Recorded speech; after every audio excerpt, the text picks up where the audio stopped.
a little game. And so I don't know who's gonna present the game. Is that? David's gonna do it?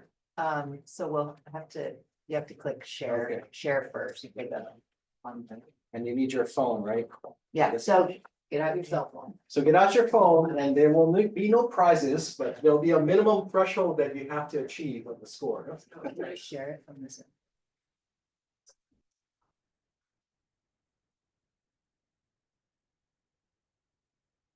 So this is the generic version of, what's that app that everybody uses? I think.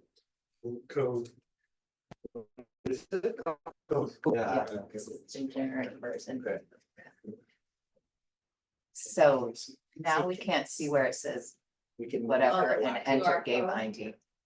Okay, play.bluekit.com. You can just scan the QR code. Either way. Can your phones reach? Just. Or go to play.lookit.com and enter 871-891. Is that last number of 4? Yes. That 4. Very good. Okay. So Reed was first in. Eliza, You're supposed to put your real name or a fake name? you can put whatever you You're want. embarrassing. Get it wrong. Yeah. Put your name. Alright, put Olin. Get it wrong. No key on yours, huh? Got a couple more. Great. Did we get everybody here? Yeah, staff that want to play too, jump on in. Although, On it. yeah. Another 30 Unfair. seconds. Else, I don't see anybody else trying, so I think we're ready to go then, yeah. Start. Oh, there we go. Got a couple more.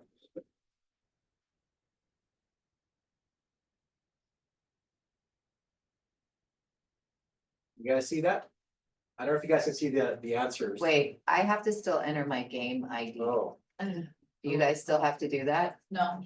Okay, you might be blocked out. There's time limit on this. here's that. Oh my God, it's going Oh. so fast.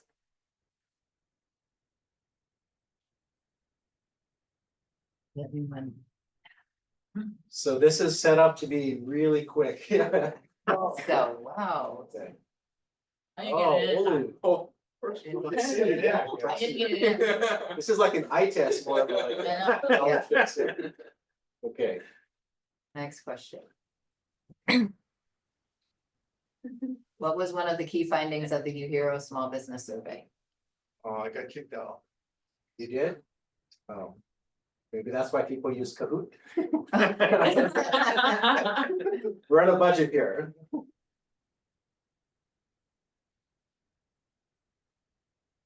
Says I'm already in the game. It was C. Businesses are struggling with marketing support, financing, and local Oh, workforce. everybody got it. See. Oh, but one. Deb is now taking the lead. He's too slow on that. No. Yeah.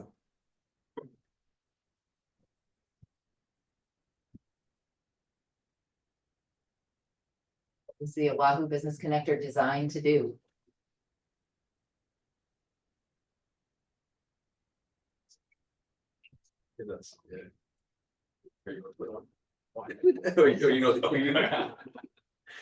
So you wanna play one? That's good, get it wrong. Wow, perfect. For those that didn't get kicked out. Oh, Olu is now taking the lead. My name's already taken. Enter a fake name.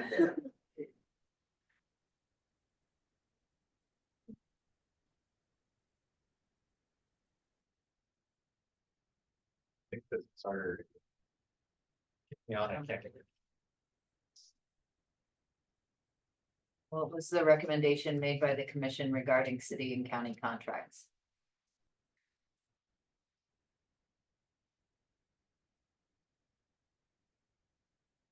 Okay. Oh, Preference. yeah.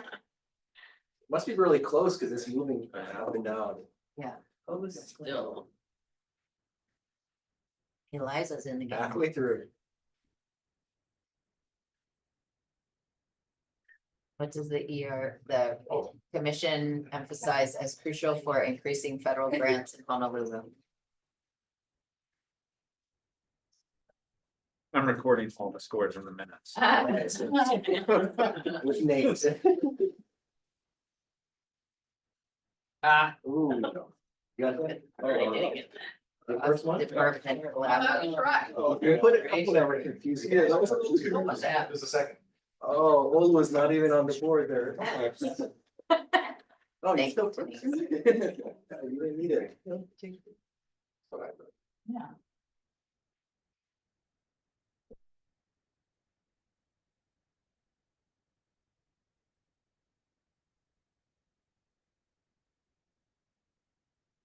Corporation. There you go.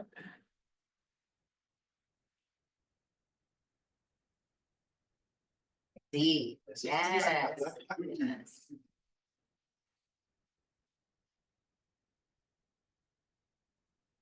And D. Our intern winning.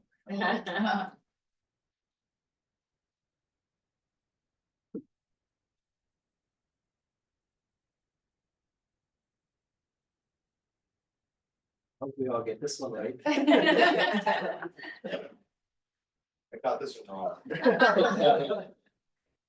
Your favorite question, huh? Yeah. Yeah. Good city mail. Yes. Oh, so this is a good point for the discussion today. Yes, thank Hawaii USA federal credit.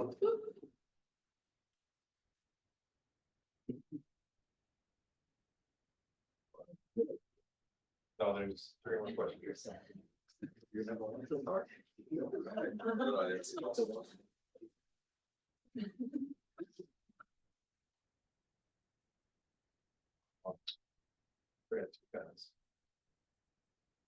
But you got back in, or I got back in, but only the last hand questions. partial lead. Yeah.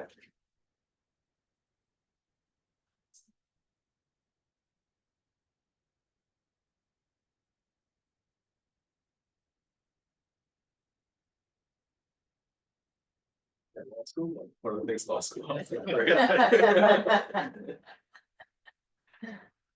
We'll tell Melissa, converted this and she is relatively young, so. We will remind her slowly.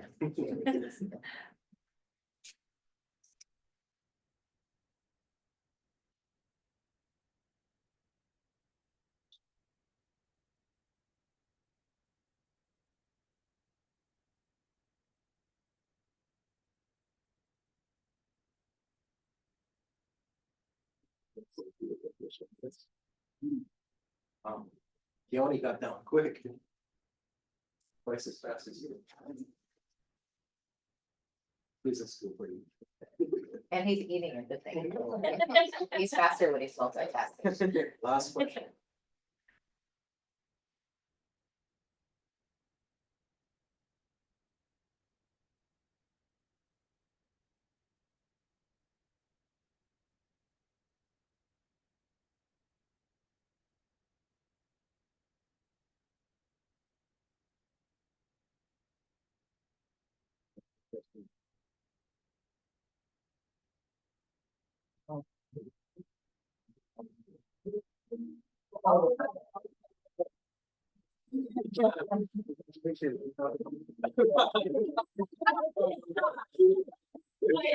There was no prizes, okay. We should have done this for. Right, come and get I should have done this one first and the prize was the charity. I know, I feel very judged. Yeah, congratulations.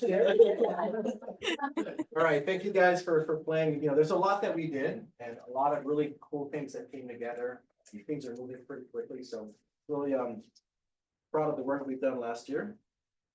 All right, so we're staying on this agenda item. We're gonna pass it to Dr. Juarez, who has a report, the final report that he has for the UHERO survey. And I think I saw him online, right? See, still here. Yes, I'm here. Hi, everyone.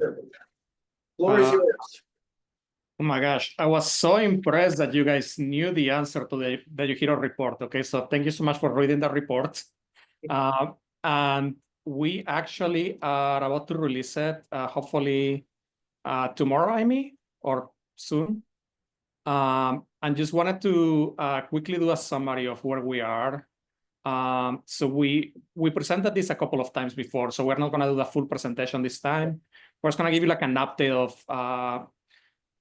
some of the activities that we did over the last couple of months, engaging with some businesses, filling the gaps on the survey. But just to give you a overall, and David, can you? Yeah, perfect. So I'm joined by David, David Monroe and Stephen Lee, who are actually BA students in economics, about to finish this year. And just to give you an idea, in last year, 2024, we surveyed over 1,000 small businesses in Honolulu.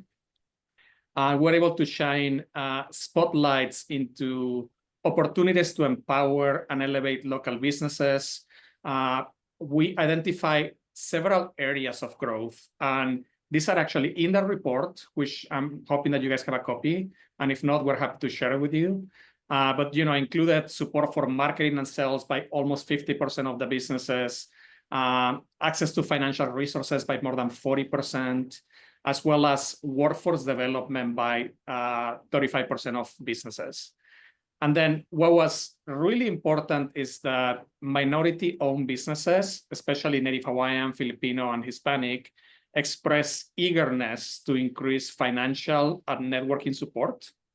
And then while the report is acknowledging several of the challenges that the business community faces, including high interest rate, complex loan procedures, workforce retention, market access, it also highlights significant opportunities. So for example, we saw that 93% of the businesses value innovation and support, and many recognize the importance of strengthening their digital presence.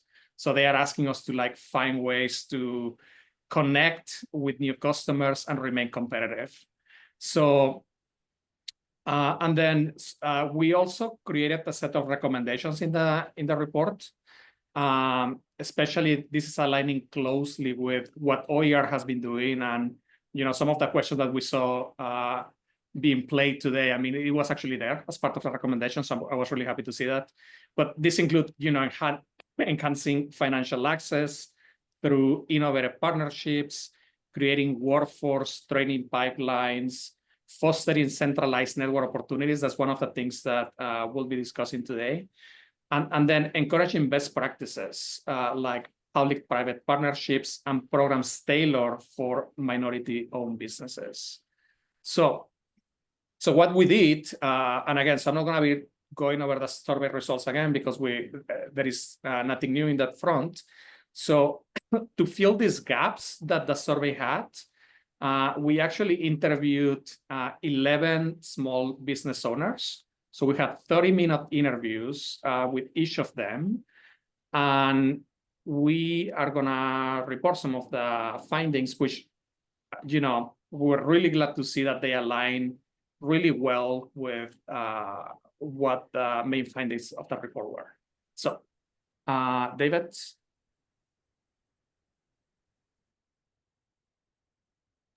So as Ruben was saying, we had 11 small businesses show up. They were 30-minute one-on-one interviews where we went over their concerns and everything. We did have a few criteria on picking them. Number one, we wanted business owners who belong to a minority ownership in state of Hawaii. And then number two, we wanted a newer business that had been in operation for less than 5 years.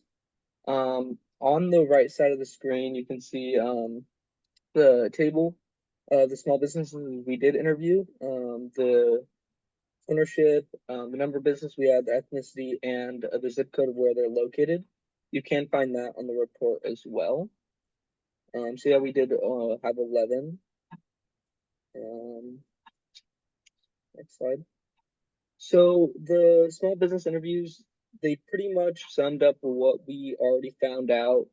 A lot of the owners were looking for financial assistance. Many of the owners were seeking grant opportunities, low interest loans, accessible credit lines. we did bring up some already available offers, and they just had no idea of them. So that like outreach for them pretty much too. A lot of the newer businesses also were having problems with managing, training technical skills, training new employees.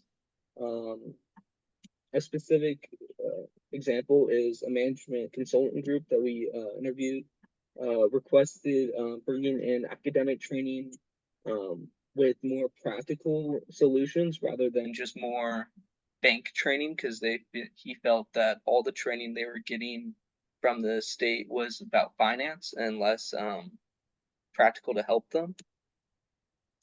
A few more businesses wanted to know about more business to business collaboration opportunities, where they can drive more growth and sharing resources.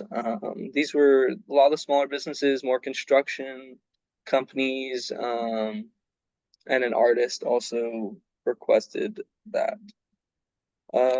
Following up, here were specific quotes that help us have a little deeper understanding of their challenges. The artist that we did interview brought up how networking was a very big concern that he needed help with, that he has to use almost every day, was something we did address in the first survey, and this just really supports it. Moreover, with collaboration from the contractor we interviewed, how it's not just one of them, they need help with everything. Going over, we had more networking. They needed help with networking and technical support. The small retailer about the website, he was an older gentleman, so he needed help learning how to manage his social media and website. But most of the interviewees that we interviewed had a concern about financial, internship, collaboration, just everything we went over and found out previously.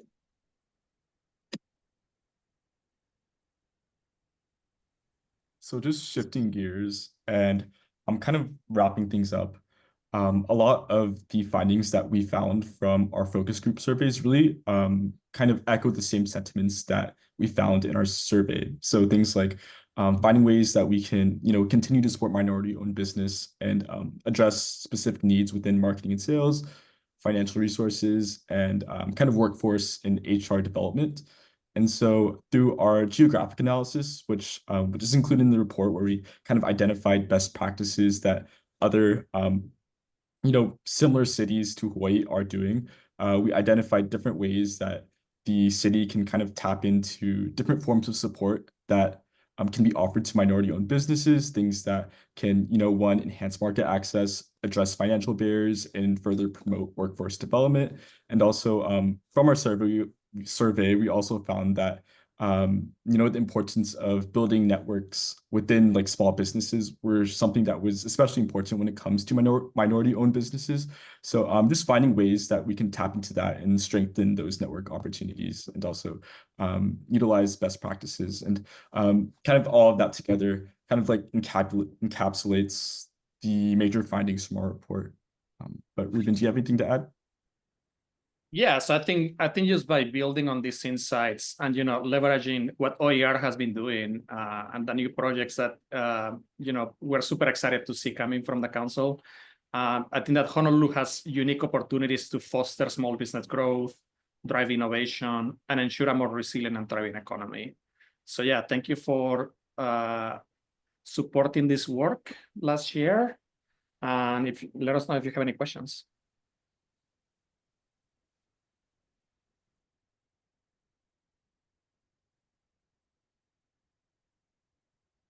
Does anybody have any?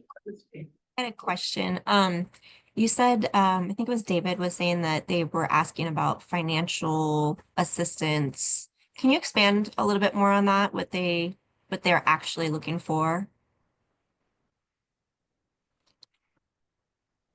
Yeah, we go over it in the report, but when I was doing the interviews, they were asking less. They said the cities have a lot of like events where a lot of the banks go to, and they were asking less of like just straight money and more help utilizing the management of the money. Like the finance side, less of the like the getting the money, more of the um like how to organize it, the accounting parts. Yeah. But in the survey, we did see a lot of there was a like a it's hard to like say like younger businesses needed the finance side while the older businesses need the accounting side. So it was more of that shift that they were concerned about that we had noticed. Yeah, so I think that so in the report we go over this, right? But there is a barriers for securing financing, which is high interest rate obviously was one of them that more than 40% of participants mentioned, right, that it was a barrier. But that wasn't really the only one. I mean, it was like things that the city could potentially be addressing, like complicated procedures, okay, which was actually mentioned by almost 30% of participants, as well as poor credit history, lack of collateral, which was another 20% of participants. So there is like, I think it's like an educational aspect of it, but also these technical skills. Like it's like a mix of both of them. So this is Reed. I have a question as a follow-up to Liza's. Because in the survey, you have a result here, access to financial resources, which I guess is kind of similar to what you're saying is a financial barrier. But the results are coming back as like excellent, good, fair. So what is your definition of access to financial resources? And so how do you judge whether they have excellent access versus poor access? Yeah, so it's self-reported, right? So basically it's just a rating, that we ask individuals, how do you feel in terms of like financing for your current business right now? And then basically more than 50% of participants are telling us that they are okay. They are on the excellent or good category. It was really the ones that we got really concerned, which is the ones on the fair and poor category and very poor category that was the ones mentioning all these barriers mainly. This is Melly. I have a follow-up question to that. So if it's the fair and low, did they get more specific as to what was access? Is it that they didn't know how to meet someone, or that they couldn't qualify, or they didn't want to do a personal guarantee, or they didn't have enough documentation because their businesses were too new, so they couldn't get these loans, et cetera, and financing options? Did we Yeah, get Hey Mel, so yeah, I think as close as we got is the follow-up questions. So those who answer poor and very poor and fair, basically mention the barriers that they have, right? And they are the ones that it's there, which is high interest rates, lack of collateral, poor credit history, complicated procedures. So we don't go as detailed as we wanted, of course, because it was a comprehensive survey covering many aspects, not only financial resources, of course. This is Debbie. I just had a quick question. What were the size of businesses that, when you did the interviews, like how many employees did they have in general? Yeah, so that's a good question. David, do you have the answer for that? It's small. Yeah. And that was intentional. It was actually to cover the gaps that the report had, which is like covering less than 5 employees or so. So do you have the actual number, David? So most of them were under 10. There was, I think, 2 that were over 10. The one was a school. So they had more employees. The other was a construction agency that was over 10. The rest were at or under like around, they're in like under 10, because that's where we wanted to keep it at. That's where it was. Yeah, so it's small, very small, the majority of them. So then I guess the thought would be, the principals would be the owners. If you have basically trying to figure out not just being sustainable, but how do you make a living off of your business? And therefore, how do you plan for retirement, which, that's part of the financial, I think probably the older businesses is my thought is like, okay, I've been doing this for so long, because and maybe this is a gap in general, is like, how can a small business create a 401k? Because they can, and when they do, it benefits the owners because it allows the principals to be able to put more aside, or depending on the survey they do of all employees. And I think that's something that most small businesses do not realize. And it's employee retention. Yeah, I was gonna say that. I mean, there is this educational component, of course, and I just don't think that as a small business owner with like a couple of employees, you will know those things, right? No, yeah, definitely. And you're not gonna find it from your CPA. That's the thing. You will not find out that information from a CPA. They'll just your. And you'll pay. Because part of leveraging that allows them, especially if they're S corps or things like that. That will reduce their taxable income, and they benefit from that. And even in the profit sharing, if anything, that just benefits the owners. And I think that's a huge key element when it comes to our size businesses, when they say, oh, Hawaii, 85% of the driving force is small business, but how are they keeping their money? And how many of them are paying so much in taxes, which is unnecessary if they do it right. Yeah, thank you. Great question. Yeah, so we're hoping that this report, is going to provide some potential avenues to continue your work in this coming year. And yeah, feel free to email us with any questions. We're happy to answer them via email. And I believe that Amy has a couple of scheduled meetings follow up this coming month, Amy. Yeah, so both the commission report by the chair and vice chair will be shared in an informational briefing with the city council. We were looking at February 4th, I think, or 10th. That seems like that's close upon us, and the committee chair hasn't given us the okay, so it's much more likely it'll be March 4th. So update for you, Dr. Juarez. But we'll also then provide an opportunity to update the city council on this small business survey. And especially since the commission, directed it. And so we wanted to make sure you got the results. It will be published. Are you going to announce it tomorrow? Dr. Yeah, it's Juarez? up to you guys. If you want us to announce it tomorrow, or do you want to coordinate the date better? We have no constraints on when to release it. Okay, I'll work with our I think they have the latest release, but Yeah. any Amy, I just had a thought. There's a lot of mention in here about what other states or similar cities do, and then the local business preference programs. And I don't know, Doctor, if maybe you have more information, but it would be really helpful to kind of understand not just what these programs do, but how successful they are. Because I feel like those are questions that will come up from the council is, okay, that's great. All these other cities are doing these things, but what are the outcomes? What's the data to support it? So I don't know. Do you have links maybe you could share with us, Doctor, or something like that? Or Yeah, we can set. We got some legislation basically that was available. We don't know how successful they are. I do have to tell you that we got some data from the city, actually. Thank you, Amy, again, for providing us information on contracts that was awarded by the city over the last 5 years or so. One of the things, so we only got who the winner was. Okay, so we didn't get like who the second runner-up was, basically. And the other thing that we saw is we actually were able to like match whether this is going to be like a local business or it's going to be somewhere outside. And so what we saw in the data is that actually most of the contracts that are being awarded by the city go to local businesses, actually more than 80% of them.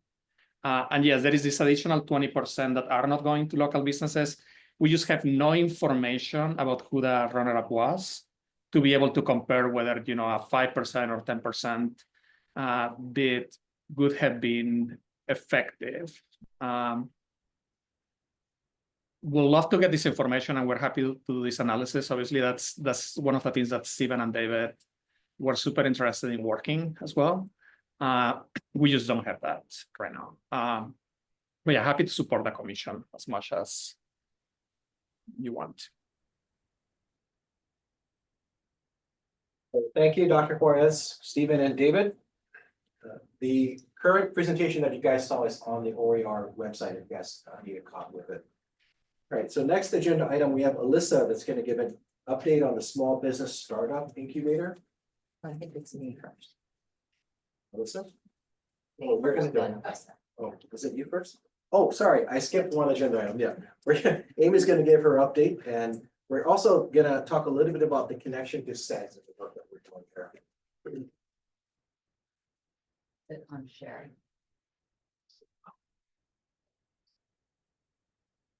Okay, Blake is getting that up on the screen for those online.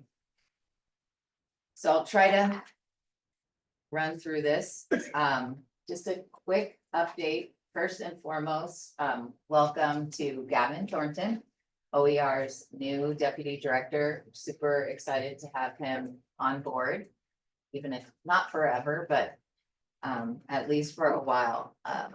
This helps us in so many ways to build capacity from his work at Appleseed, as an attorney, really connected with the community, and just super excited to have him here and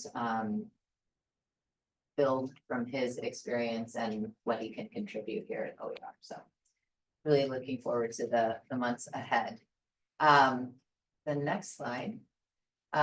These were identified as the commission priorities for 2025 in the 2024 report. So procurement preference for local small business. Now that could amend, but I think the important point here is that Commission member Greg Kim is going to give an update on his review and analysis of this later in the meeting, and you folks can take it from there.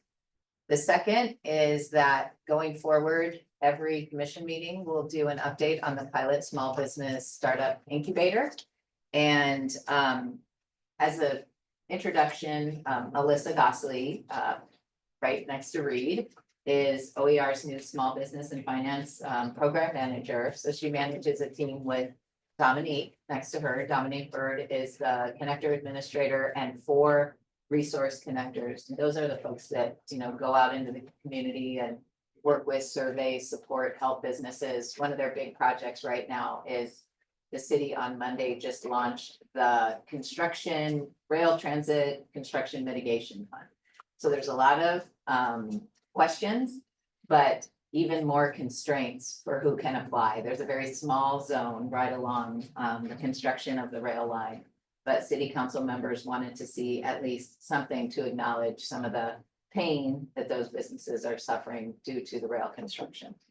So thank you to that team. And Alyssa doing a lot, still getting out on the outreach strategy with a focus through the resource connector team on farmers market vendors and trying to see if we can reach them and see where they are in their journey. Is the farmers market booth the goal? Or are they trying to grow and scale, you know, from that place or that food truck? And then what could we do to continue to support them? And then I'd also like to add, please hold March 19th on your calendars. That will be the 1-year anniversary of the Oahu Business Connector. And Alyssa and the team are creating a really fun event at the Entrepreneur Sandbox. So it starts at 4 p.m. 4:30 p.m. And we'll be excited to welcome you all there with the mayor and hopefully a few council members. So looking forward to that.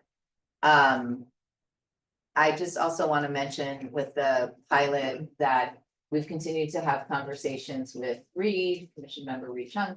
And while it's not final, he has upped his ante to contribute and really make the small business startup a success by contributing even a larger amount to the incentive for the participating businesses of up to $50,000. So thank you, Reed. That is really appreciated and, I have to ask my wife. yeah. We look forward to the partnership. My wife. Thank Um, you, Reed. Yeah, thanks, Reed. So finally, the last provision was about the council, being active in supporting and advocating for some new opportunity for OER. And I think we're really in our office at that stage to just really launch forward on our work. We're really excited to have Gavin here. We talked just before this meeting about our reorg and kind of changing a few things up for just better efficiency and more collaboration in our office. And with that, there's a lot of work that we've been doing collaboratively across the city also. So the chapter 38 ordinance revisions that we've been talking about have been vetted with all council members through the director of the Department of Land Management, who Olu recently participated in a meeting with us on, and they're long collaborators and law school colleagues. So such a small world, but the reception from all the council members seems pretty good. And she, the department director kind of previewed these changes at a January 16th zoning committee meeting with the city council. So we will keep you updated, as that was something we'd really love to develop with the commission. And it's kind of on the agenda later, if we might want to consider the development of scenarios, what vacant land, what vacant spaces, retail spaces we've talked about in Chinatown or buildings might look like if we had the opportunity to not just lease the space for the highest market value, but leasing it for a program to make sure that we're encouraging economic or community development in particular areas. So just really looking forward to the future on that, and OER playing a different and growing and important role in the city, and as well as with our economy here. We know that this is, if a business wants to be in a retail space or have a storefront, potentially as one of our pilot areas, that this is a barrier to them because of the high cost of lease rent. So just one of the things, as well as there's 2 commercial kitchens that are brand new that the city isn't using. And tomorrow, we're gonna go look at ag land with the Department of Land Management for the potential use for city agriculture or gardening programs. So really excited about these possibilities as we really spread our wings. And in this zone also is noting that meeting that we had with Olu, with the Department of Land Management. The Clean Water and Natural Lands Fund is a $70 million fund funded through an assessment on property tax that has been growing over time. Most of the city's easements have been granted for conservation or preservation purposes, but the city can also use this fund to purchase agricultural land. And that means the city owns the land, and we could work with them to get an appropriate land manager for a food hub, ag park. And the ideas have continued to blossom in the sense of there's existing agricultural land that the farmers there would love to get the place next to them. Would that be an appropriate use? And so Alex, our Sustainable Ag and Food Systems Program Manager, is working with Ulupono to develop the scenarios so we could share this with the City Council. And potentially you all could share with the City Council as that might intersect with Chapter 38. So we're really excited about these 2 opportunities as building this capacity for economic development and the work of OER with city partners.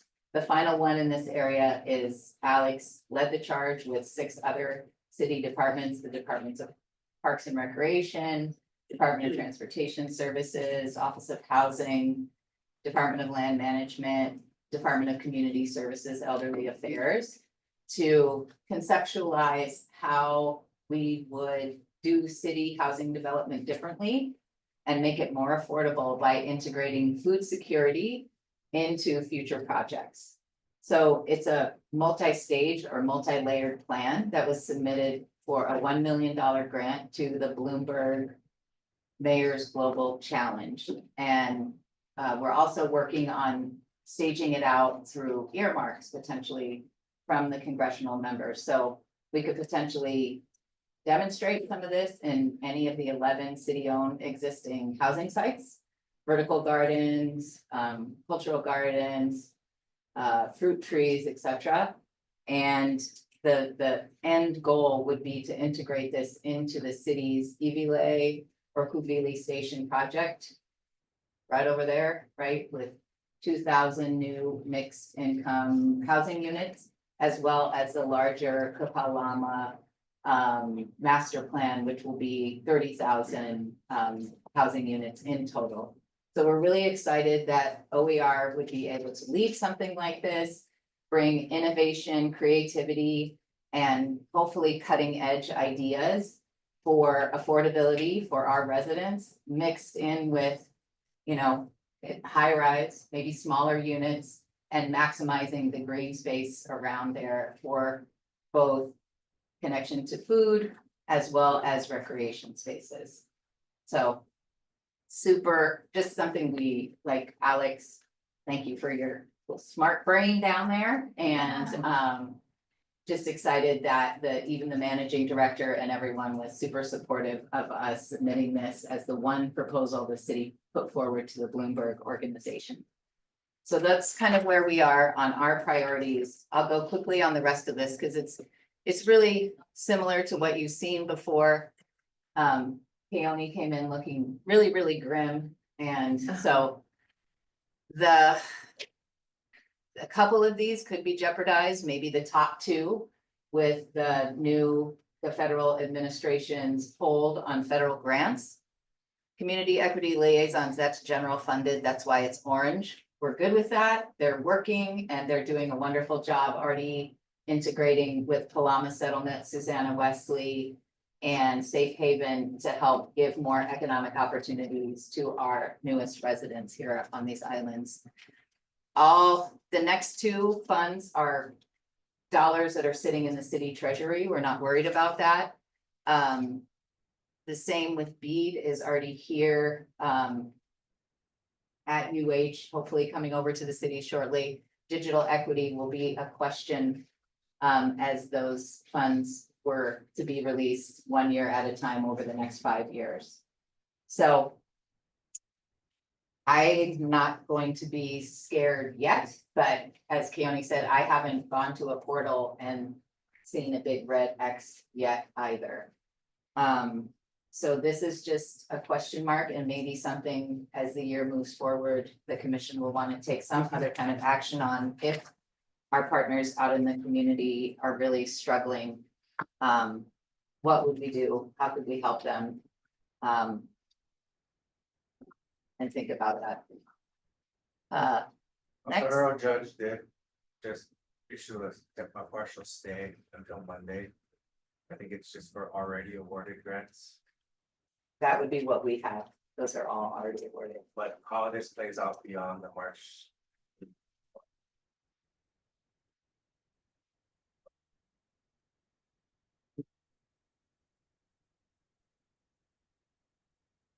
I don't want to speak for him, but a lot of concern out there.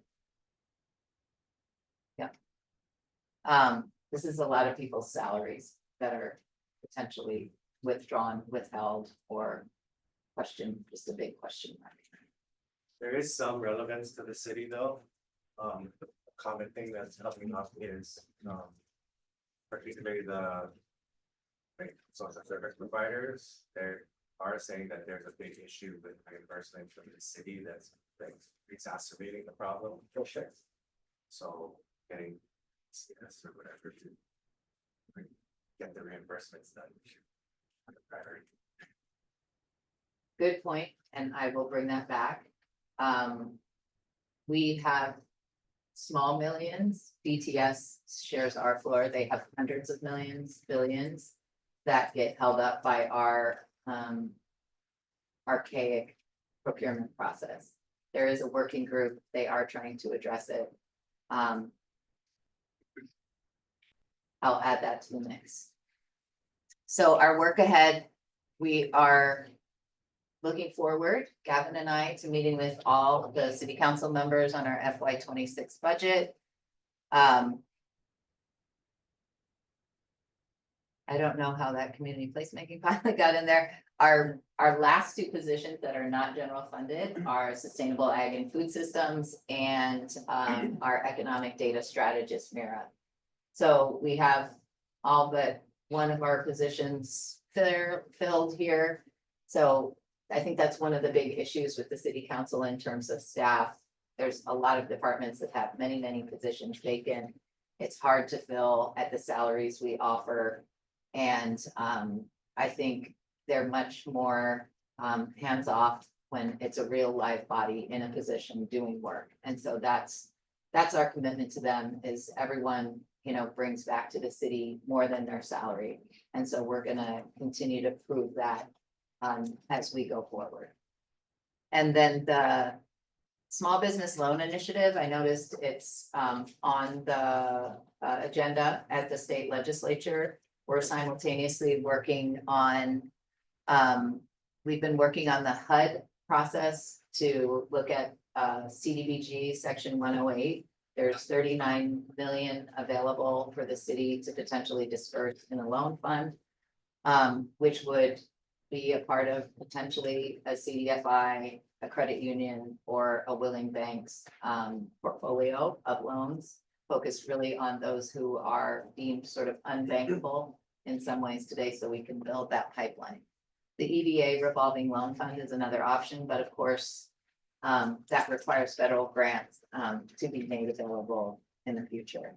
So actively working on those and have the support of, you can move it forward, like the grants contractor that we've been working with for the past, since August of last year. And finally, I know Olin will touch on this when he gets back to the commission agenda for 2025. But as a reminder, OER has aligned all of our work with the Oahu Comprehensive Economic Development Strategy. And this allows us to, I mean, we have to have all of our work aligned with it to get funding from the Department of Commerce, Economic Development Administration. So the fantastic news, which I shared with you, is the state, we're the first state in the nation designated as an economic development district. So we'll have much greater opportunity going forward to secure federal funding from the Economic Development Administration. We should have much better regional planning. There's a board that will be established by the Office of Planning and Sustainable Development that requires someone from this office and all the counties, and it's a much larger board to do this regional planning. But I'm really excited for what this could mean for Hawaii, what it could mean for Oahu and our businesses, farmers, and all those we're trying to make sure they understand that there is economic opportunity here. And this is a place that we all love, that we want to grow and build. So each of our program managers identified 3 to 5 action items in the Comprehensive Economic Development Strategy. Our team that you see here worked through vetting and understanding how many of those are intersectional just among the programs that we have.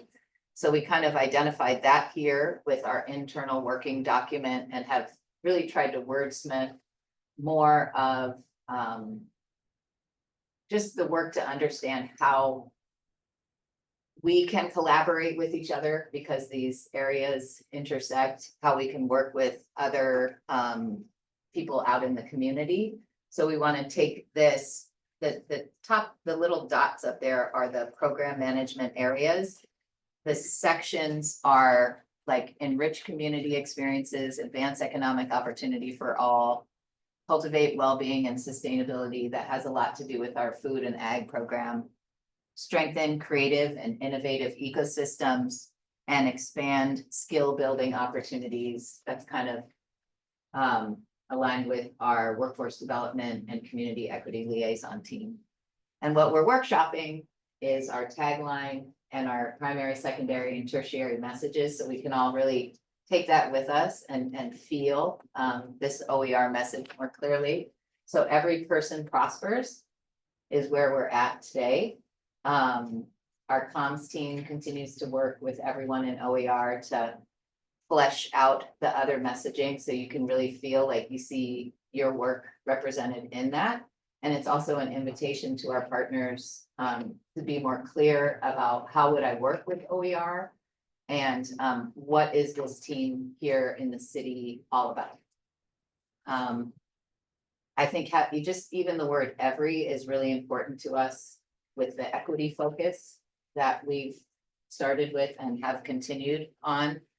The word person, when it's on our website, we hope to like rotate that with every person, every community, every ohana, every business, everyone prospers.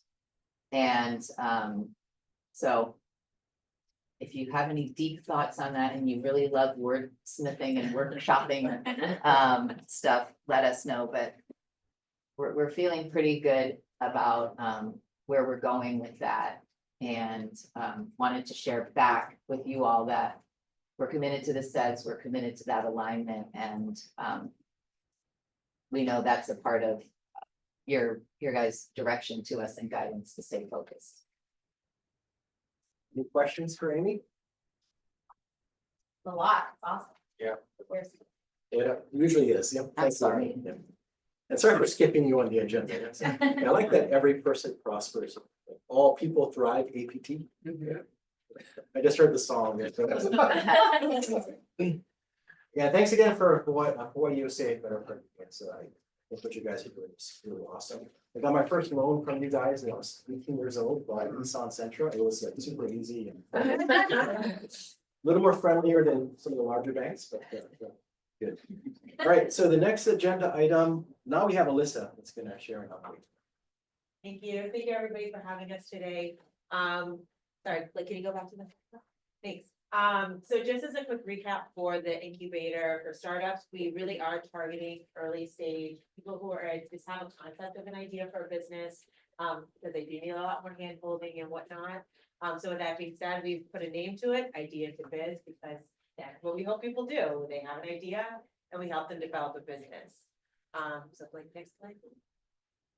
Awesome. So Dom and I have been meeting with our many resource partners over the last few weeks to try to put more meat to the program structure. So based off of that, their feedback, because these are all folks who work with early stage entrepreneurs and what they've gotten from best practices and their lessons learned. We're looking at a cohort of 20 program participants, knowing that the likelihood of the attrition rate being a little bit high as possible. So not all 20 might make it through. Also, as I mentioned, these folks are probably going to need a lot more hand holding than it's somebody who's already established a business. So our outreach team, our resource connectors will act as their success sidekicks, checking in with them weekly, monitoring their progress if they need any help, encouragement, reviewing how far they've come along as they progress through the incubator as well, just so they can see that they are making progress and encouragement. Also a pre-launch orientation that introduces them to the program, introduces them if there's an online platform, and how to navigate that, who their team members will be if they have any questions throughout that, who our resource connectors will be for them, and just the overall program structure too. We're looking at 13 weeks for this incubator, so that'll be 7 modules. Each module is 2 weeks, meeting once a week in the evening. In each one, based off of feedback from some of our resource partners, having dedicated workshop time where they are being introduced to the concepts, they are learning, but then they also have a co-working time, dedicated time where they can sit down and start to implement whatever it was that they learned in the lesson. They don't have to stay for the co-working time. This is evening. So if they need to go home, dinner, pickups, whatever, they don't have to stay. But it is time where they're already there that they can start to really work on implementing whatever it is that they learned in that module that day. And then at the end, bringing it together. So the 7th module will be just preparation for, bringing all the lessons together for our pitch preparation, And then at the end, having a graduation ceremony, so really wanting to celebrate their achievements. That's when we're hoping to have a big moment with Hawaii USA, revealing their seed money, and whatnot too. Next slide. So far for the resource partners that we have tentatively signed on who have agreed to run a module, we have YNI Economic Development Council, WETC. They'll be helping us with, really just starting it off with the entrepreneurial mindset, and helping them to think like an entrepreneur and that beginning confidence building too.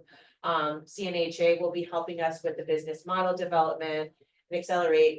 Hawaii will also be helping with business model and business planning. The Native Hawaiian Chamber of Commerce will be helping with marketing and branding aspect. And Patsy Teammate will be helping them walk through actually physically registering their business, thinking about the legal considerations of what type of business structure they want. And then when we're looking at, so I have procurement up here because that was gonna be a big part of when we would be able to launch this. If we had to have the money spent or encumbered, we have to have it encumbered by the end of our fiscal year. Which means that we will likely run this program over the summer, so that way the parents are less likely to have like after school commitments or sports games or things like that. Hoping to give people more of an opportunity to participate. So with that being said, there are 2 areas where we would love assistance if you all have the interest, capacity, and availability.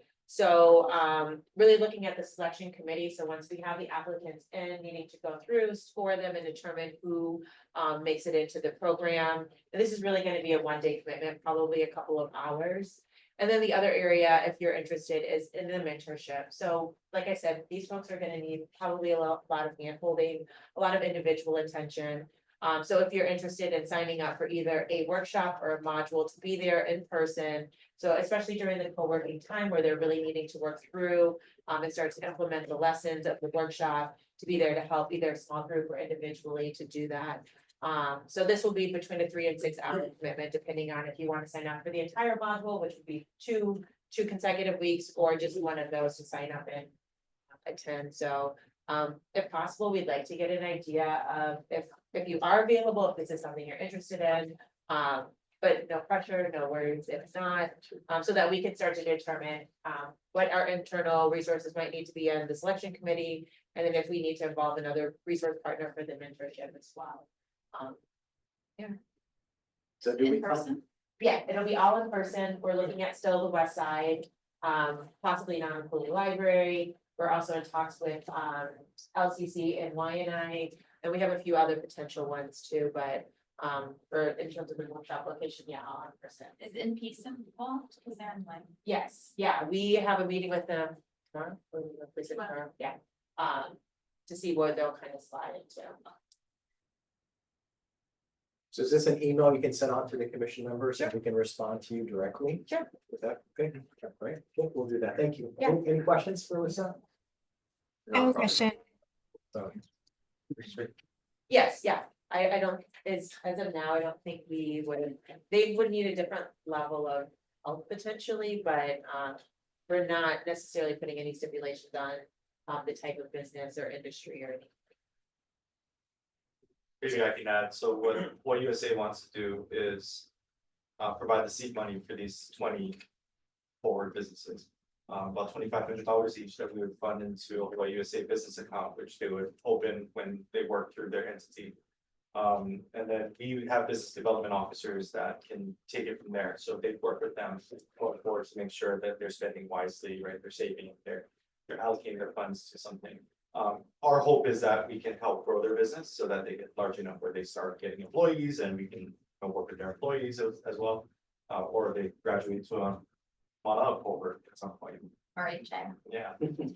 So that's sort of the partnership that we're playing. And I think we kind of initially talked about if people don't make it through the cohort, it's not all 20 businesses, that maybe we can reallocate the money so other businesses get more. So the ask right now for me is $50,000. For Total, yeah. Yeah, I know. Ellie's like, Strike that from the minutes. Eliza, you had a question? Was it you? Spoke up? Alyssa, this is amazing. Thank you so much. Couple questions. Can you share with us, and maybe if it's email is better and not today, that's fine, but can you share with us kind of what the workshops, the subject matter of the workshops will be and kind of which entity is doing what when you get a chance? And then of course, I'm gonna also say that I'd love to see Couple A Chamber involved and then maybe an advisory role. I think that it's kind of important to include them in some way or another, um, since it's on the west side. But I think this is great. And then the only other comment I wanted to say is because of the marketing component that was mentioned so much in You Heroes, I mean, not marketing, networking. I wonder if we could find a way to incorporate some type of networking event at the end. Maybe it's the graduation ceremony or something like that, but meet with a larger group of businesses from across the county or something like that to kind of help boost their networking ability. Just a Yeah, thought. Yeah, those are all, well, I can give you a quick, if you have time, Amy, no, okay, no. Yes, I will follow up in an email about the modules and who we have on each one. But yeah, thank you for the other suggestions, Eliza. We will definitely work on those too.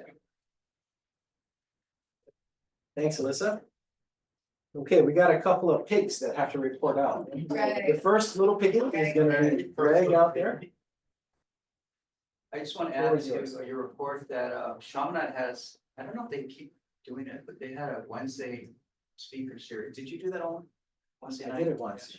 And it's fantastic because it creates connections for the students. And they get to know Nick Rogers, they get to know all these people they wouldn't otherwise know. And they actually receive investments from them. So if you thought about like some kind of speaker series to bring these monkey monks in, and then, the students can take it from there, So I'll just summarize the report. It's in writing. I don't have slides, but I'll just talk. I want to thank Let us stand up.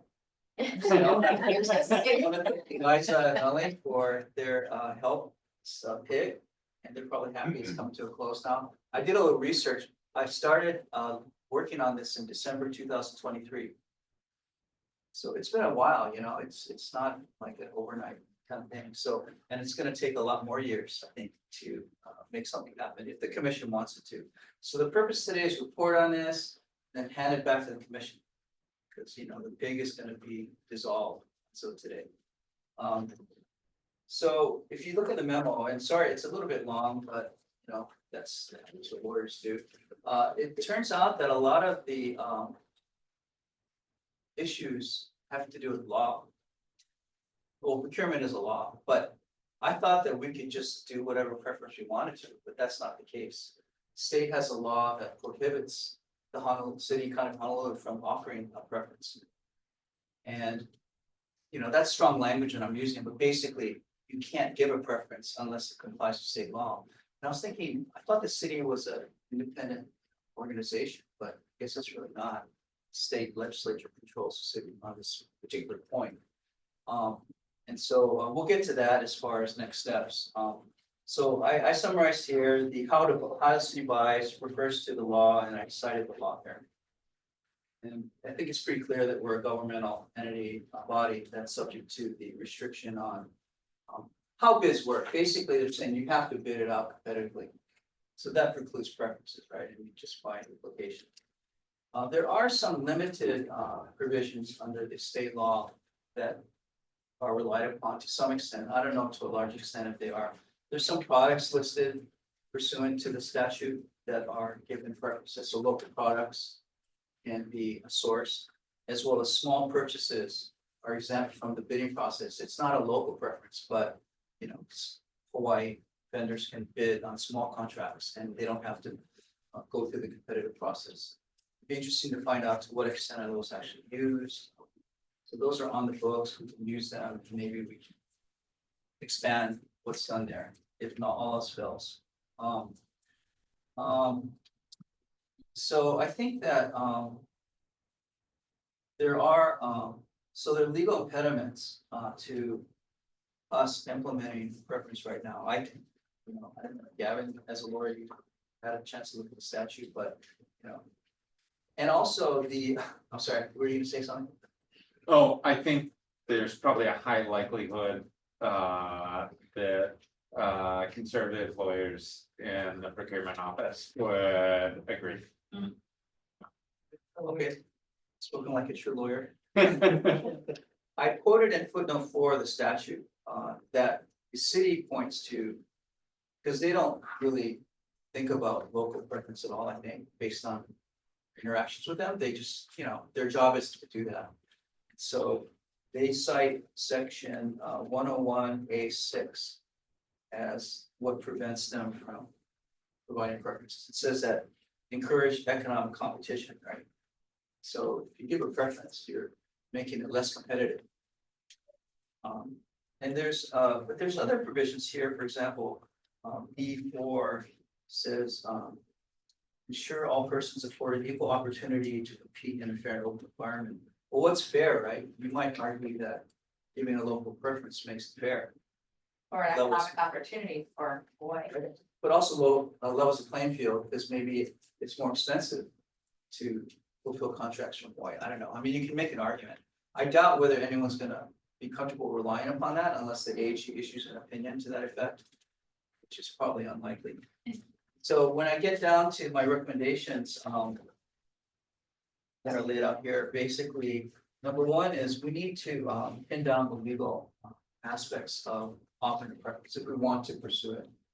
And how do we do that? Well, I don't know, we may have to talk to the Attorney General. The city has attorneys, right? I mean, I haven't worked with them, but you know, the city attorneys come up with this. Maybe other counties will jump in. Because I feel that in fairness, it seems like this county should be given some latitude to offer preferences to their own people. But the state tells us the counties you can't do that. So I'm thinking, even if that's legal, it doesn't seem like a separation of the state from the county.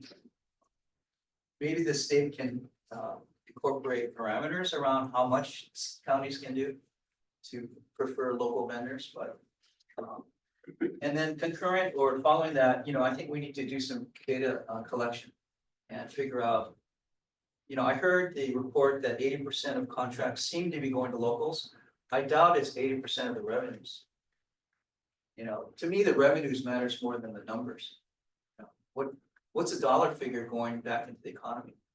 And so, you know, I think we are gonna need some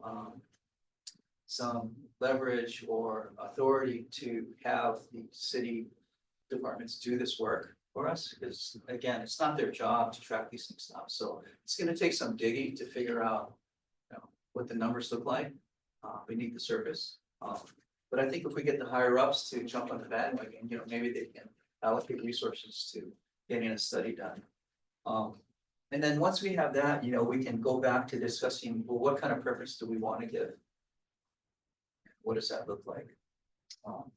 And then finally, if, you know, all else fails, which is a possibility, you know, we can try to just do better what's already offered on the books. You know, that's a little bit of a cop out, but, you know, if we can't get a preference through, then maybe we can at least make the current preference better. But I think pushing the legal aspects of this forward will at least build awareness that, you know, we want to do this, but we can't. Is there a way we can do this? I can sort of see a community outcry about this issue. If the state legislature says we don't want to give any preference to a local vendor, even like a 5% preference, you know, we have to, of course, run the numbers to see how much revenue is going to be lost. But, you know, you can deal with that in the law. You can cap the size of the contract to which you give a preference. I mean, there's ways that the cities have done this outside of Hawaii. So that, I'll turn it back over to the chair, to the commission, as the report of our PIG, and, you know, to see if there's any next steps, or it can be discussed at future meetings, of course. Okay, any questions for Greg? Very, it feels like you don't want the big ends here. Do you want to stay connected? No, no, I think I was interested in being part of the pig because, you know, we even have two companies that have tried to get DOE contracts, right, for school lunches and have had issues. So I think it would be a much healthier options, locally grown ingredients like Lulu, et cetera. And so, you know, I do think this is really important. Good job. Well, the commission felt it was important from the get-go, you know, there was a lot of energy around doing this. Seemed like a no-brainer to want to do it. And so now the rubber said, well, if we want to do it, we should do it. It's just not gonna be easy. Which is okay. As long as we get the support, you know. that we- Did you find there were at least a handful of cities or states that had a decent Oh, absolutely. that would be, feels more like, not rinse and repeat, but would be better than not having? I mean, other examples, yes. We haven't spoken with them, so I don't know what their results have been. I think someone, Eliza asked, has been beneficial. So I'm pretty sure these cities have the data, but we haven't reached out. Couldn't even get our own data. So, so we need a little bit more of a mandate, I think, you know, from higher ups to say, get this done. Something or look at it closely. So I was even thinking the commission could send a report to the council recommending that we take steps to adopt a preference. Right, whatever that may be. That the county should have the flexibility to do what it thinks is best for its constituents. And that if the state law is preventing us from doing anything, maybe we need to go talk to the state. See, can we get a little flexibility here? Barry, you just said that we couldn't get our own data, so is it my understanding correct that we still don't know how much of a positive impact the preference could have? Because we don't understand our current. Dollar wise? Yeah, or dollar wise, or like organization type, company type, like all those things. I know Amy and Kim asked for some data and, again, you know, it's not their job to track these things, so it's not anyone's, no one's to blame, but they just weren't that responsive, I think, because, Amy can probably. fill what they're doing. So we did request for the meetings multiple times with Yeah. the Department of Budget and Fiscal Services, and I do give them, you know, acknowledgement, like, that's where we need to work first. You guys don't need the city council to get the information from the other city offices. You have the authority to do that and to work with them and to work with us. And that was when the mayor and the managing director let our report, is like, you guys can do this yourselves, right? But it's not in our office just to turn the wheels, right? We need that collaboration. And so Dr. Juarez mentioned his digging into this area, listening to it in the last commission meeting, and Mira, our data strategist, was working with him and could add. Yeah, unfortunately, the city and county data systems are just not set up for reporting like in the way that we would them to be. And so it was a matter of like, they asked us for very specific criteria to do a data poll. And like, so, and they were only had certain information on the winners in the system. And so like the rejected bids and like other information that would be really critical for being able to compare like how competitive was the bid process. That information is just not captured in that way, to my understanding, within city systems. And so we took what we could out of the system, for him to be able to make his assessment of 80% on local businesses. But there just wasn't enough, additional data around the losers, like in the bid process, to be able to do a comparison. Was the 80% proportionate to the revenues generated for local business by the 80%? So 80% of revenues? That I don't know, and I don't know that they had that detailed of information. Really? They don't know the size of the contract? Yeah, they must have known. Well, they have the amount awarded Yeah. for the contract, but as far as like. Can you clarify your, wait, How the much of the differentiation? revenues from city contracts are going to Hawaii businesses? So just the actual, Yeah, the contract. amounts. We have that? like the number of contracts versus the amount of revenue represents.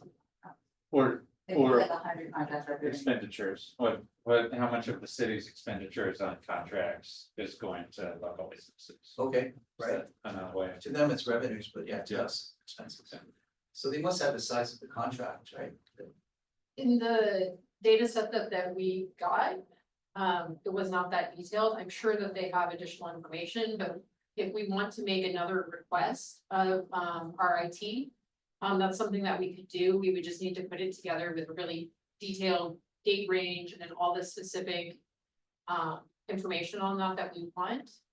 But we would have to make that as another request, because to my knowledge, that was not in the original data set that they. So they can't just run a report, they have to actually manually go through. Figure that out. Well, it's just, they're How not, much work is it for them? I believe it is a bit of an ask, because this is not something that they've been doing historically, right? Like, people have not been asking these kind of questions in this kind of way. And so we're making a new ask, and they were very helpful and willing to work with us on it, but we have to just get really specific on what details we want. I think that'd be a start, because 80% of the city's revenue expenditures are going to local businesses, and I'm done. I kind of doubt that's the case. But, you know, if you include like the rail as a contract, doesn't seem like it's gonna be. But, you know, you can also say, well, of contracts of $1 million or less, how many are going? How much revenue is going to wide companies versus other, we can kind of divide it up. Because the rail is probably an unfair contract to include in them. How many contracts here are just opened up and in what categories?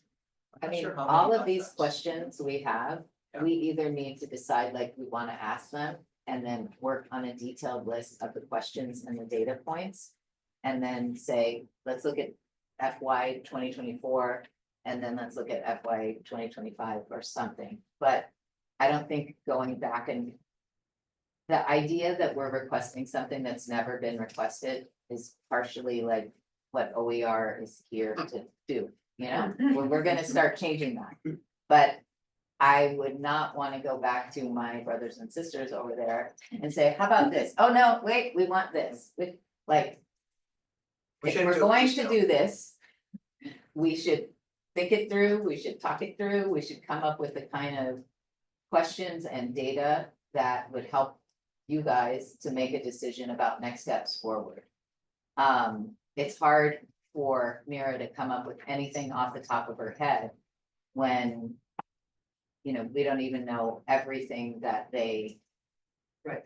Like, what is the volume or the specifics, the characteristics of the data set as it is? And we are building our architecture to bring some of this in-house.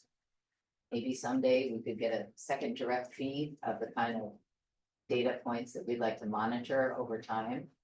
But I would really wanna be specific about what you guys want. So they understand, like, we're not piecemealing this is not.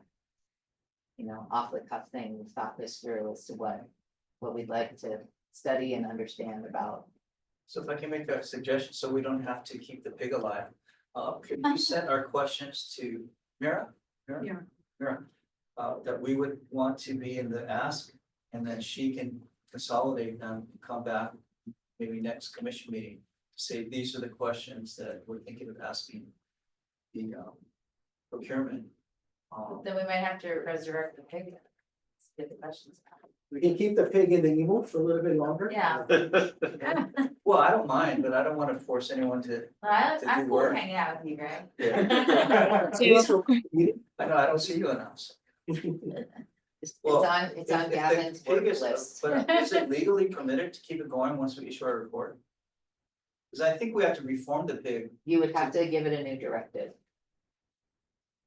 okay? to So your data old directive gather was data. to study whether, if we go back and look at the notes of the directive from the commission, study whether a local procurement preference is in place and what we should do about it. So that's this report. And then This will be a data. this would be like a new, what do you want this pig to do? I'm You have game to for it. be clear. And Greg, you didn't technically call this the final report, it's just. Oh, pre-report. Oh, there you go. This will be the never ending pig. But it sounds like the pig it sounds like there's more research the pig could do to accomplish the initial Thanks, purpose. yeah, sure. No, I'm passionate about this initiative. And so I think we have to take it in steps, you know, and I don't know if Eliza wants out, she was also on it. Yeah, I'm happy to help. And also, I just wanted to clarify too, in terms of the council thing, I completely understand the mayor and managing director's thought that the departments should talk to each other. But I think the thought was that because there was hesitancy on the procurement office to share information, and maybe it's just because they don't already have it readily available, and that's fine, but um, you know, we don't meet, we might not even know the questions to ask because we don't fully understand the process that they follow in the office and how things work there. And so in that respect, that's a way for the commission to get a better understanding of that office is by asking the council to do an information briefing. If the department wants to do it without a public briefing and just kind of brief the pig on how things work, and they're willing to do that, I think that's fantastic. But just as you said, Amy, we are not here to do the status quo and the same old things. So if we have to push a little bit and make people a little uncomfortable, I think that we need to continue to do it. And I think Greg's done a lot of work on this, and so I think we should definitely pursue it further. I just want to clarify, it's not, there's no hesitancy on the part of budget and fiscal services to share information. It's a bandwidth issue. That is all. And so, and it was among the members of the commission pig too, to actually be able to find the time to get a meeting that people can come together. We can do some of this by emails back and forth, you know, perhaps, but we should be. Yeah. But I think that what we should do is ask the questions that we want without regard to their capacity. Because we Yes. need information. They can push back if they say, well, we don't have, and then we can Correct. try to fix that by getting money or something, right? So I think we should ask what we want, and we're gonna get closer to them, well, hopefully in this process, because we'll understand them better once we make the ask. Because they wanted written questions, they didn't want to meet, right? They wanted, you know, to see what we wanted initially. So we'll do that, right? So. Sounds like we may not need to take action here, if this is continuation of the research.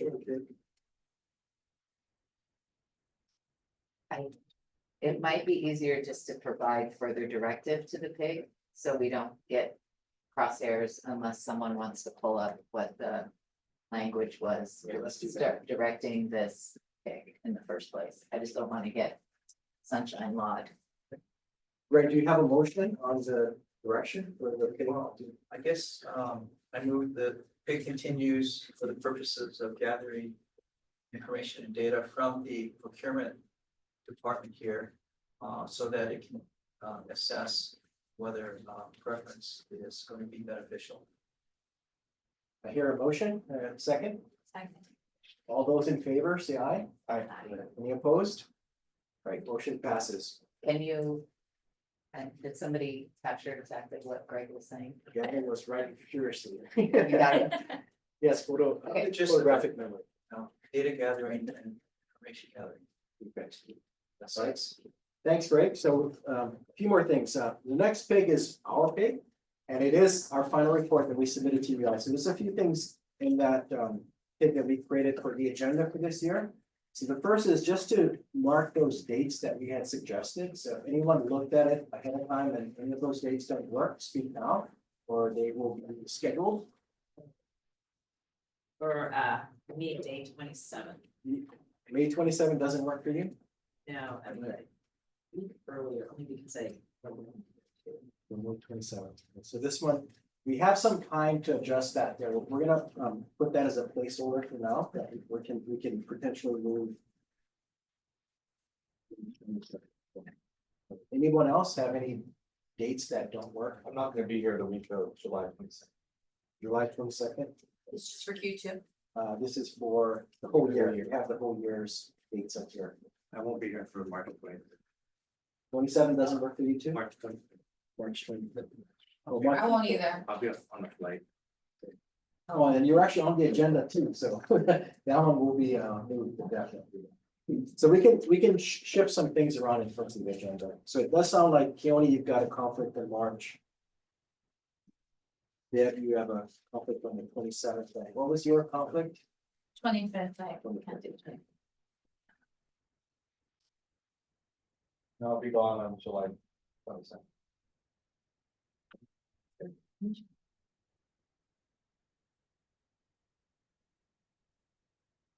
Okay, all right, so we'll work on some other proposed dates, and we might have to do that by email. All right, so the theme that we came up with for this year is to really focus on diversified ag and value add ag, and so you're gonna see some of the themes that we're suggesting out here. The thing that we wanna do a little bit differently is we're hoping that one of you guys can adopt a meeting and help us really think through strategically, what do we do for that meeting? We want to do things a little bit differently this year, like for example, can we go out to a site visit? So it's not just meeting here, we can go out and visit a site. So the next one we have proposed is for March 25th, which we might move. I think we will move. And you can see like some suggested topics that we have here, speakers. We had Keone slotted there for that one. We had a site visit potentially for to go out to Wahiwa. So my first question, is that something that you guys will be okay with? We figure out the logistics for Sunshine Law for us to actually meet in another location? Absolutely. Okay. Great. Yeah, we did about a diversified ag. Okay, so it's gonna be hard to come up with another set of dates now, but so my first question for you guys is if anyone's interested in helping us with, or Eliza and myself with any of these particular meetings, then it would be great to get another person to think through. Who do we bring in? What do we think about? We have some time to change topics, change the speakers, but we've kind of got to get the March meeting set right now. So the first one, is anyone interested in helping us with the March meeting? You mean the one we're changing? One that we're changing the date, yeah. The date, but maybe not the topics. We could move it to March 11th, or does that still pose? March 11th, how's that look for folks here? What time? Yeah, same time. Well, Gone from the 6th. It's 3 trips. All back to back. Overseas? Yeah. It's always overseas. Oh, London, nice. April 1. April Fools? That look good, April 1st? Yeah. Good. All right, so we're set for April 1st. And Keone, since your name is on here, I don't know if you would have some time to help us think through this agenda. Yeah. Okay, so we got you, Keone, for this one. All right, and then May 27th, we had one person that could make that one. Is that enough for us to move it? May 27th, is there an alternative for May 27th? oh, I'm not here either. You're not, okay, we got two. Oh, that's right, yeah, we have two. Want to look at the 20th. The 20th, May 20th. Going once, It's an auspicious day. May 20th. It's your birthday? Oh. Let's do it. Sorry, I can't make April 1st. I'm sorry, I was having trouble hearing, but April 1st is not working for me if we were moving it to that date. I don't know if it matters, but.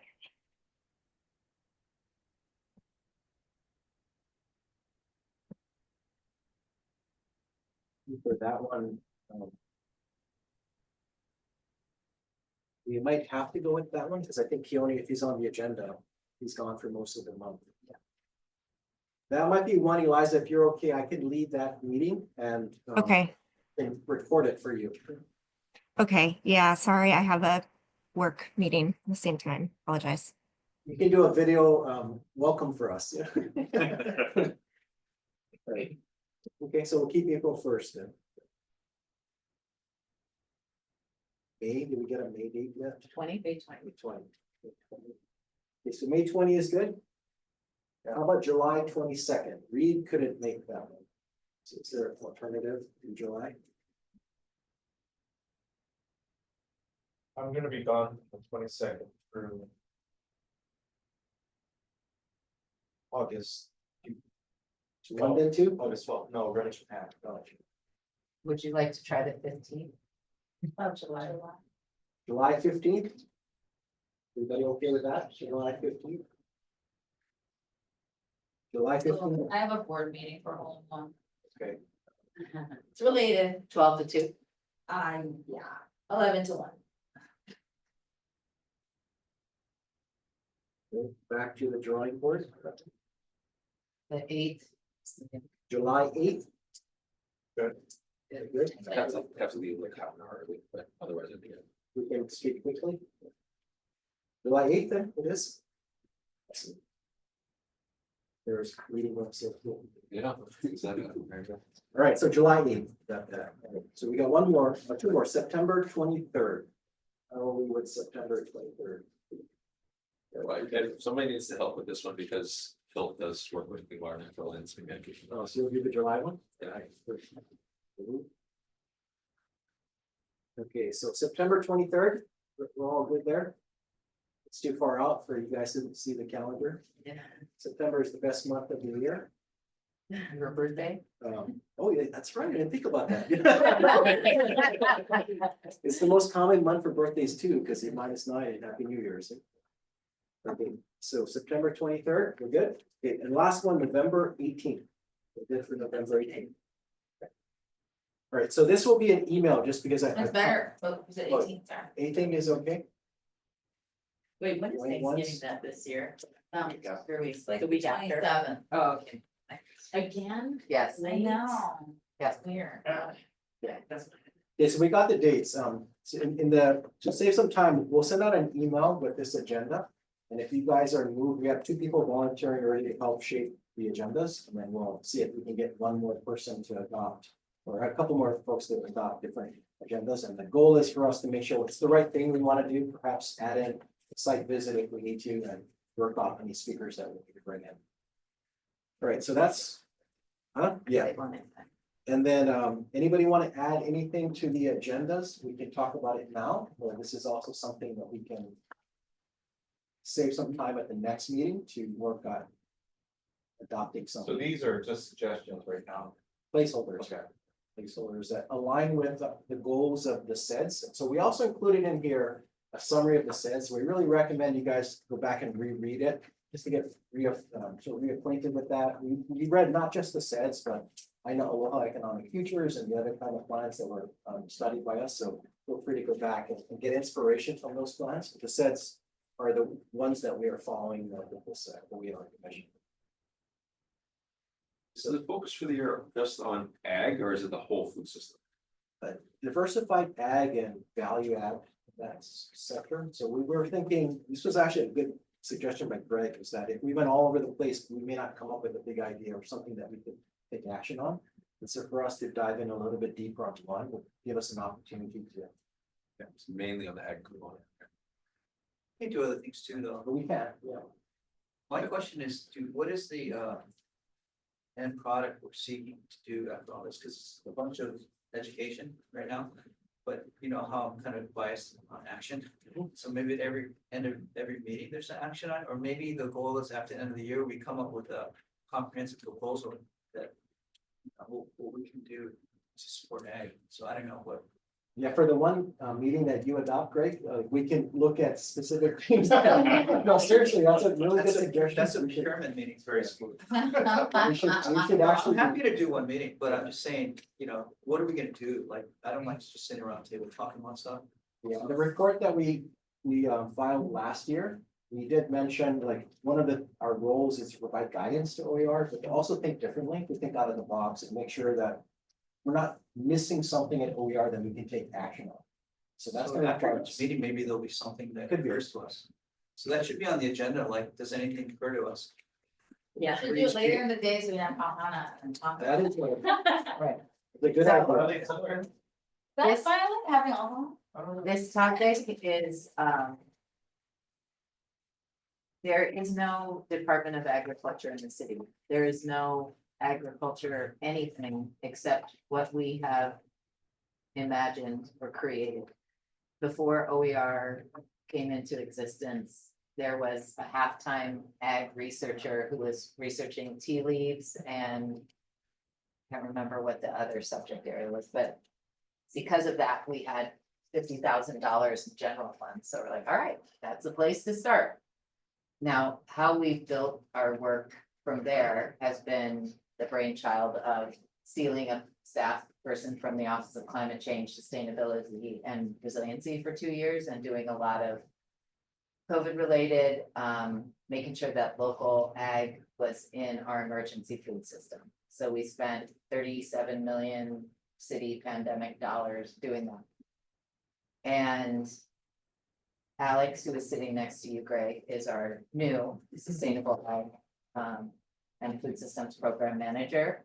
And so we work closely with and are helping her to build relationships out there. But she is now a 1.5 person show with a city Po'okela fellow, for which we're paying $8,000 this year to provide a student with $18 an hour to come and work with Alex for 20 hours a week. So that's the capacity in the city.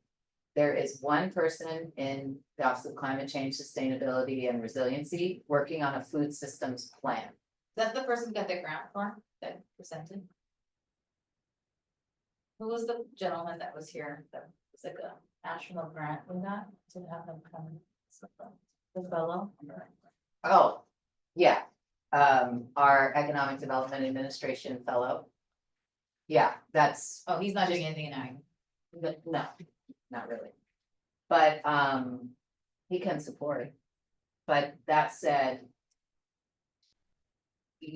I mean, I'm just trying to set expectations for what one individual can do in the city. Right? I mean, we're covering a whole bunch of topics where we have some opportunity. The Clean Water and Natural Lands Fund is huge.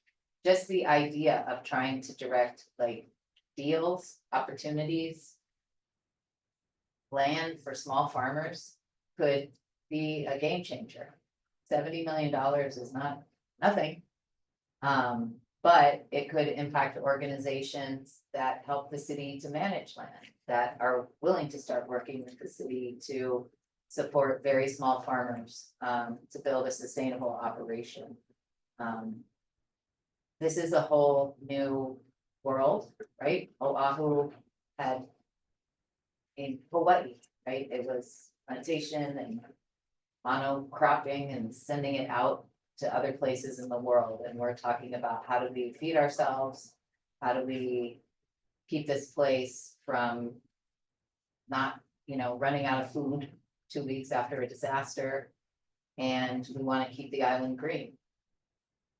So that's a tall order in itself. And we have to work across city departments, Department of Emergency Management and Department of Parks and Recreation. Can we use your lands? Can we use your community gardens? Can we integrate this into housing development? So those are the areas we've started work on. And I just appreciate that you understand that. And that from there we can build.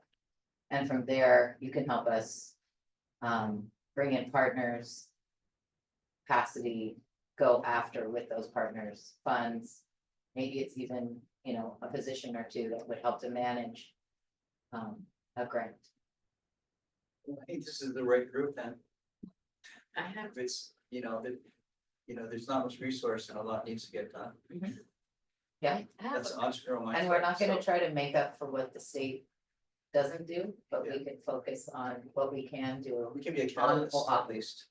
No, we don't do it ourselves, but maybe we can help push it along.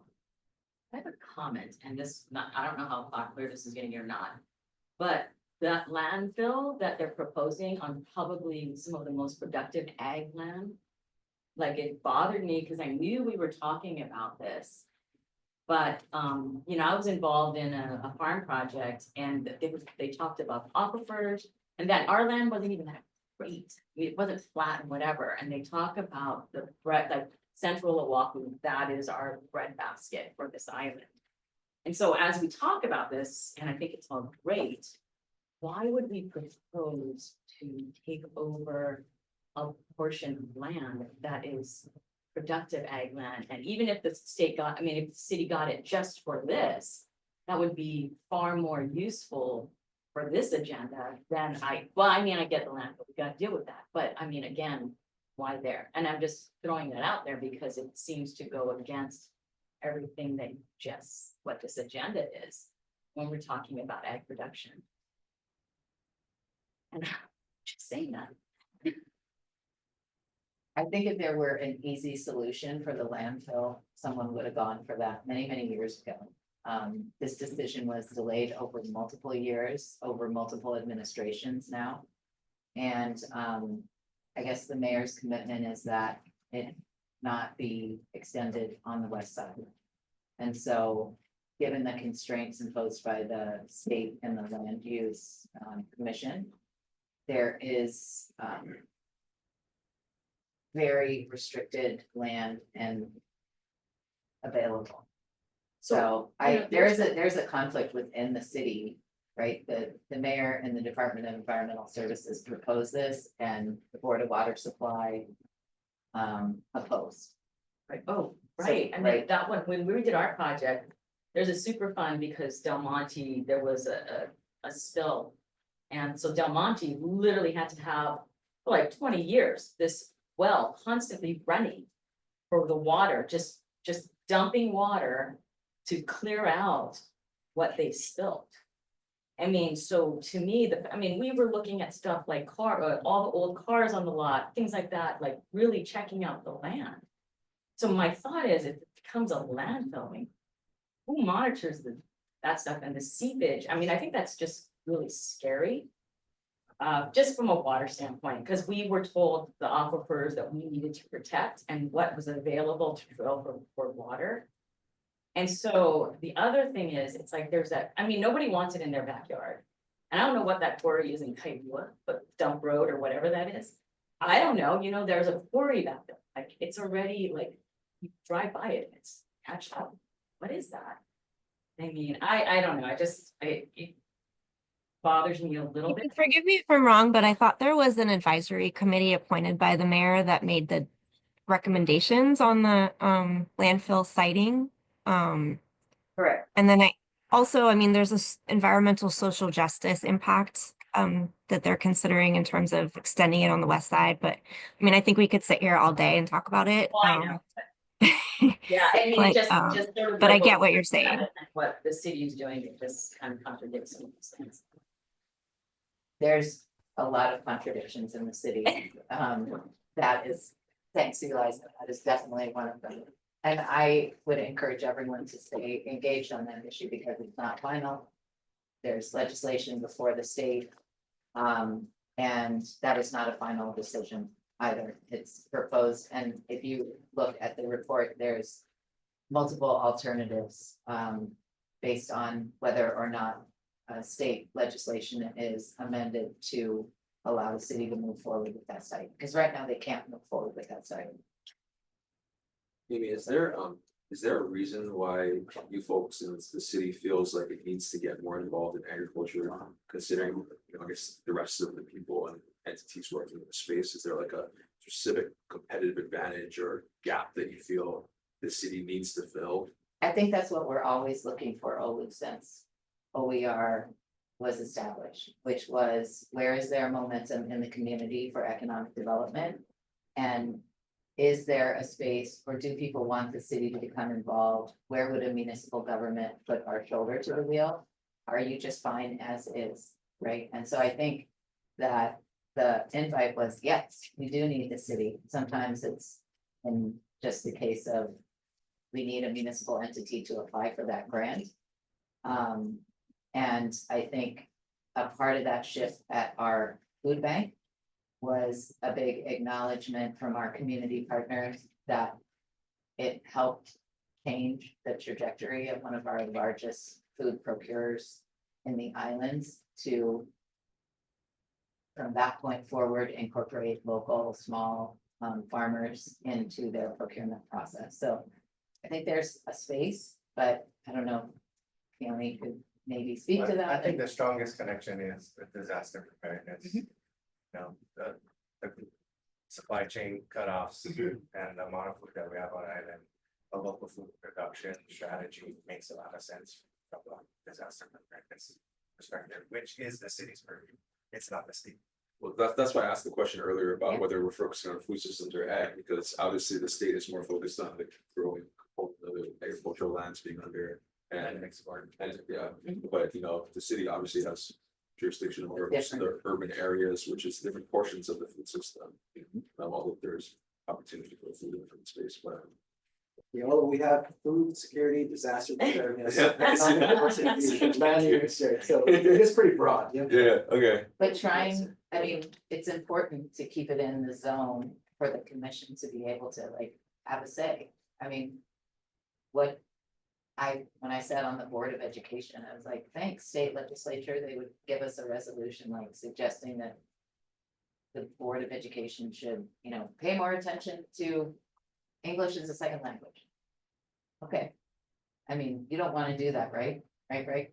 You don't want to be a body that just puts resolutions out there. We feel this or that. So I do agree, like. From the beginning, we've been looking for those places where.